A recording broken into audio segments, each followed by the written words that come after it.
ഇവരുടെ കാര്യത്തിൽ ക്ഷമയ്ക്കപ്പുറം ഹൃദയം തുറന്ന് 2 വാക്ക് സംസാരിച്ചാൽ മാത്രം മതി.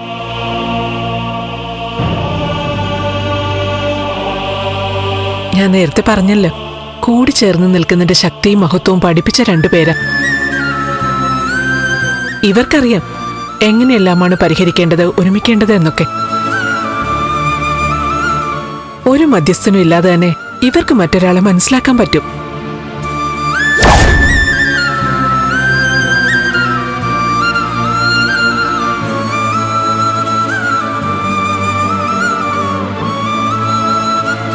മാഡം,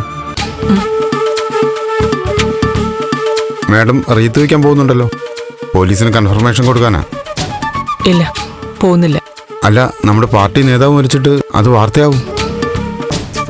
അതിന് ഞാൻ മറുപടി പറഞ്ഞോളാം. പാർട്ടിയിലും ചർച്ചയാവും. അത് ഞാൻ നോക്കിക്കോളാന്ന് പറഞ്ഞില്ലേ? എന്താ മാഡം ആകെ വല്ലാതിരിക്കുന്നു? മാഡം പാർട്ടി പ്രവർത്തനം തുടങ്ങിയതൊക്കെ ബലരാമ സാറിനൊപ്പം ആയിരുന്നല്ലോ. സിദ്ധാർത്ഥൻ സാറാണ് ചെയ്തതെന്ന് പറയുന്നത് വാസ്തവാണോ? അതെ മാഡം, അങ്ങനെയാ റിപ്പോർട്ടുകൾ. പിന്നെ അദ്ദേഹം ഒളിവിലാണ്. മാഡം, ഒരു അനുശോചനക്കുറിപ്പ്. വേണ്ട, അതൊക്കെ ഞാൻ പറയാം. മാഡം, മാഡം ഇഞ്ചക്കാലം സാർ വിളിക്കുന്നു. എടുക്ക. ആ, ഹലോ സാർ.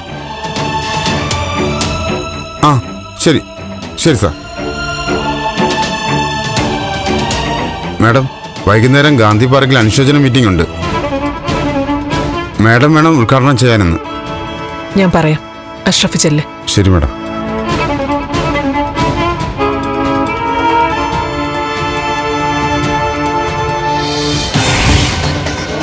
നിലവിലെ സാഹചര്യത്തിൽ ഒന്നും പറയാറായിട്ടില്ല.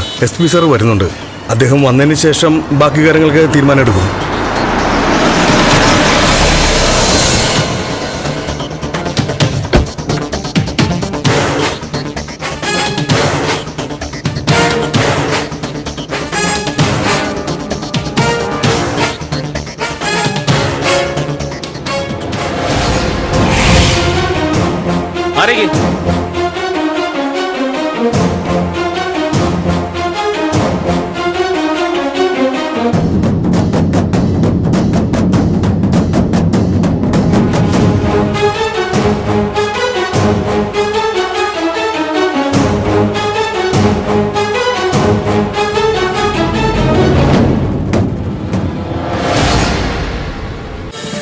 ഫ്ലവേഴ്സ് ഒരുക്കുന്ന കാഴ്ച വസന്തം യൂട്യൂബിൽ പ്രേക്ഷകർക്ക് ലൈവായി കാണാം.